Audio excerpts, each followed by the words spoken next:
Assalamu alaikum viewers, I am currently at the Pakistan-China border and China is sending 1500 missiles and other aid to Iran. Hartlike goeiemôre kykers en luisteraars, baie welkom by hierdie uitsending.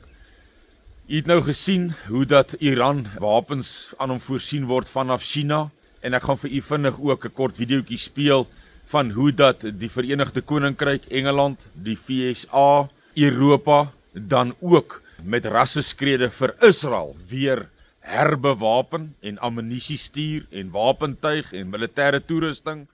Wow, what do we have here? We have the US, UK and Europe replenishing Israel's stockpile in weapons. Every 2 hours, flights are coming in from all of these locations. This plane here, 128 tons of military equipment, and then went straight to the airbase hangars, right? So, I am telling you now, when I said it day one, they're reloading them for phase 2. This ain't over. Watch and see. U het nou gesien hoe dat Israel bewapen word, herbewapen word, Iran aan die ander kant bewapen, herbewapen word. En ek sal vir julle 'n videoetjie ook speel van hoe dat Amerika al die afgelope sedert president Trump weer in die tuig is en die leiersels oorgeneem het as president van Amerika, hoe dat Somalië ook gebom is. America just bombed Somalia days after they bombed Iran, and hundreds of people have been killed. Today, the US announced they've carried out more airstrikes onto terrorist groups in Somalia, near to the capital city of Mogadishu. But something really important, the US has actually been bombing Somalia for months. In fact, they've carried out nearly 50 airstrikes since the US President Trump took office. And you probably didn't know that, mainly because I didn't even know that until today. And it's my job to know that. Anyway, you might remember back in February, a few months ago, the US President Trump officially announced that he had attacked Somalia and carried out airstrikes. I think I made a video on that, except he said he carried out airstrikes onto terrorist groups within Somalia. Specifically, he said, quote, "These killers who we found hiding in caves had threatened the United States." Now, since then, he's actually been pretty much consistently bombing Somalia and carrying out airstrikes. He just hasn't been talking about it, so nobody's really heard about it. And it's worth knowing that I looked into this to see if the US was telling the truth about it, and to be fair, it seems like they are. The US said these strikes have only targeted terrorist groups, and they haven't affected civilians pretty much whatsoever, and the local reports in Somalia say the same thing. In fact, nearly 200 bad guys have been killed by these nearly 50 airstrikes that the US has carried out. And in that time, only 4 civilians have been killed. Of course, 4 is still too many, but it's not as many as you would expect from 50 airstrikes. As the US hasn't really been speaking about this, we don't have much more information, but these strikes mainly took place in western and southern Somalia. In fact, some of these strikes took place in El Karaf, if that's how you say it. I apologise if it isn't. And that's a small town that's less than 100 miles away from Mogadishu, the capital city and busiest city in Somalia, which has got nearly 4 million people that live there. So that's really a big deal, but the main point is that for the last 3 months, the US has been carrying out pretty much consistent airstrikes on Somalia. Just nobody's really heard about it because it doesn't affect much. Separately, buy a t-shirt or a hoodie, it helps support the channel. Go to the link in my bio. Cheers guys. Nou ja, ons weet enigiemand wat bietjie kennis het, weet wie het Amerika in die Somalië oorlog ingepraat en oortuig. Ons weet wie het hom in Sudan oorlog ingepraat en oortuig. Ons weet wie dit gedoen met Libië. Ons weet wie dit gedoen met Sirië. Ons weet wie dit gedoen met Iran nou. Ons weet wie dit gedoen met Libanon. So ja, Obadja 1 is besig om reg voor ons oë af te speel, kykers en luisteraars, in die Midde-Ooste. En dit gaan baie anders afspeel as wat ons geleer is oor eeue heen en dekades heen. Want wanneer 'n mens jou Bybel lees en jy lees in Obadja 1, dan sien jy dat God gaan 'n klomp nasies bymekaar maak om teen Esau se nageslag te veg en hy gaan hom vernietig. Hy gaan hom verwoes. Ek het al vir julle gesê, sieners sluit baie mooi hierby aan, maar ek gaan maar net vir toos onthalwe, gaan ek nie sieners se gesig aanhaal nie, maar hy sluit presies aan by wat Obadja sê. Gaan lees gerus Obadja, want dit is wat God met Esau se nageslag, Edom, Edom is Esau se nageslag. Dit sal enige dominee, enige predikant vir u sê. Ons gaan nie kan sê, wie is dit vandag op die aardbol, alvorens jy nie na die eienskappe wat Esau het, wat in Obadja 1 ten volle beskryf word. Ons het dit nou elke oggend met al ons openinge het ons die hele Obadja, ons is amper klaar, ek dink ons gaan volgende week klaarmaak met Obadja, en is so besonder as jy die eienskappe lees. En die Bybel sê ons mooi vir ons, aan die einde van die dag sal jy aan die vrug van die boom, sal jy die boom ken. Onthou u toe Jesus vir die disippels gesê het, toe daar onkruid geplant was tussen die koring, die gelykenis van die onkruid en die koring, jy kan dit gerus gaan lees. Toe sê die disippels, maar hoekom gaan trek ons die onkruid uit nie? Kom ons haal dit uit. Toe sê hy, nee, onkruid lyk net soos die koring. Los dit tot die volëinding van die wêreld, dan sal, wanneer dit ryp geword het, dan aan die vrug sal jy die verskil sien. Dan sal jy die verskil sien. Want die onkruid lyk net soos die koring. En dis hoekom die disippels dit toe nie moes uittrek nie. Nou is ons in die volëinding van die wêreld, is nie moeilik om dit te sien nie. Esegiel 38 het klaar begin afspeel in Rusland, Oekraïne en Europa en NAVO. Obadja 1 is besig om nou momentum te kry, waar God nasies bymekaar maak om teen Esau se nageslag hom te vernietig en te verwoes. Nie Jakob nie. Onthou, Israel kom uit Jakob uit. Dit sal enige dominee en enige prediker vir u sê. So wat interessant is hier is sy tweeling Boetie se nageslag. Sê die woord van God, sê die profeet Obadja, wat maar net 'n instrument is in die Vader se hand. Hy spreek dit wat die Vader tot ons spreek. Hy is net 'n spreekbuis vir die Vader. En Obadja 1 gaan oor, hoe gaan Esau se nageslag verwoes, vernietig, dat hy tot in ewigheid nooit weer 'n volk gaan wees nie. Nooit weer nie.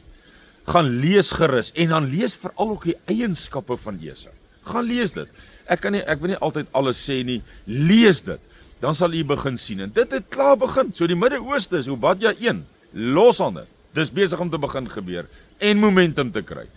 En die mense wat dink hier's 'n skietstilstand, leef absoluut in 'n droomwêreld, en absoluut buite die profeseë, wat op alle terreine, Esegiel 38 met NAVO, Rusland, die Oosblok, Obadja 1 met die Midde-Ooste en die staat, wat as 'n proxy vir die Weste optree, gaan lees dit. Dit raak regtig, ek dink dis hoekom Jeremia vir ons gesê het, baie jare terug, seker hier by die 2004, 5, 600 jaar gelede, het hy gesê, aan die einde van die dae sal julle dit verstaan. Hoekom sal ons dit verstaan? Want dit gaan reg voor ons oë, vers vir vers, woord vir woord begin afspeel. Ons gaan die vrug begin sien van alles. En nou gaan alles op die toets geplaas word. So al die mense wat voorspellings gemaak het en gesê, dit gaan gebeur in die einde van die dae, en hierdie volk is die uitverkore volk, en hierdie volk gaan nie aangeraak word nie, nou gaan ons sien. Ons gaan sien wie in die Midde-Ooste almal verwoes gaan word. Ons gaan dit sien, met ons oë. En wanneer ons dit sien wat ons nie geleer het nie, dan weet ons mos, ons was mislei. Dan weet ons mos, ons is nie reg geleer nie. 'n Mens kyk nie met opgewondenheid uit na die verskriklike tyd wat kom nie. Jesus het vir ons gesê, dis 'n erger tyd as wat daar ooit was, en ook ooit weer sal wees. So dit gaan verskriklik wees. Geen mens kan hierna uitsien nie.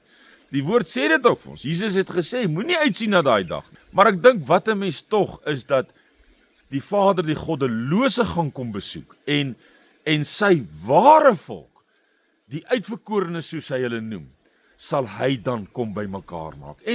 En dis iets om na uit te sien, want ons is op hy punt waar die nuwe wêreldorde ons letterlik slawe van die wêreld wil maak, wat definitief nie ons sal toelaat om ons godsdiens in vryheid te beoefen en uit te leef nie. So ja, ons moet dit nou maar ingaan, maar ja, net vinnig om terug te kom voor ek te veel afdwaal. Obadja 1 in die Midde-Ooste is besig om momentum te kry. U gaan sien met u oë watter volke gaan vernietig en verwoes word. En ek sê vir baie Christene, u gaan baie verbaas wees, tensy u Obadja 1 gaan lees, om bestudeer die eienskappe kyk, en dan gaan u begin sien wie gaan verwoes word, of minstens een van die wat verwoes gaan word. En ander nasies ook. Obadja sê, God trek nou uit teen die nasies ook, maar hy gaan spesifiek oor Esau. Onthou, Esau lyk net soos Jakob. Hulle was 'n tweeling boetie gewees. Onthou dit. Hulle lyk dieselfde. Maar as ons na die vrug kyk, waar ons nou is aan die einde van die dag, en die vrug word vir jou uitgelig en uitgewys in Obadja, dan raak dit maklik om te sien wie is toe Esau se nageslag. En dan gaan ons sien in die uitspeel van wat nou gaan uitspeel, gaan ons sien wie was wie. En is dit nie wonderlik om die profeseë in die woord van God, wat oom Siener en Johanna Brandt maar net aanvul, maar net bevestig, maar net versterk. Is dit nie wonderlik om dan eintlik die toekoms te ken en te verstaan nie? En niks wat gebeur gaan jou te veel skok nie, want dit is klaar jou verwagting. Want die Vader het ons met daai doel vir ons die profeseë gegee. Hy het ons tog Obadja vir ons gegee vir 'n doel, sodat ons die toekoms kan verstaan en begryp en nie in sak en as gaan sit nie, maar besef en weet ons herstel is voor die deur. Halleluja. Kykers en luisteraars, u moet 'n pragtige week hê. Vergeet hierdie disinformasie van skiet stilstand. Dis alles om reg te maak, soos die een ou op die een video sê, vir die tweede fase. En dit gaan al hoe meer geweldig raak. Dit gaan al hoe meer uitkring. Pakistan, China, almal gaan nou betrokke raak. Maar in die Midde-Ooste word Obadja baie mooi beskryf. En dan NAVO, Rusland, veral Rosh, Esegiel 38, met sy bondgenote dan ook, met die Weste, met Europa, met Amerika, met Engeland, word weer op sy beurt baie mooi in Esegiel 38 beskryf. En elders in die Bybel, maar dis 3 hoofstukke wat ek dink geweldig tyd spandeer aan wat ons nou sien. Esegiel 38 op die Derde Wêreldoorlog, die Groot Oorlog, en dan Obadja 1 met wat in die Midde-Ooste nou rondom Esau besig is om te ontwikkel. En ons gaan dit sien met ons oë. Ons is verby die tyd wat ons met mekaar hoef te twis. Ons gaan nou, hoe sê die Engelse altyd, the proof of the pudding is in the eating. So ja, sien is glo. En ja, voel is wragtig, sê ons spreekwoord. So sterkte, seën, en ja, vir ons is dit 'n voorreg om gelowiges te wees en deur die genade en die seën van ons Vader, ons Skepper, deur sy seën en sy gees, om hierdie toekoms en hierdie tye te begryp en te verstaan.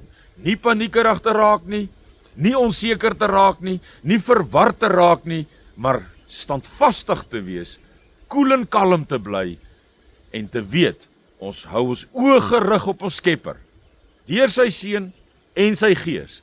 En dan kom daar 'n vrede, sê die woord, wat ongeken is. Mooi week vir u, tot 'n volgende keer. Totsiens.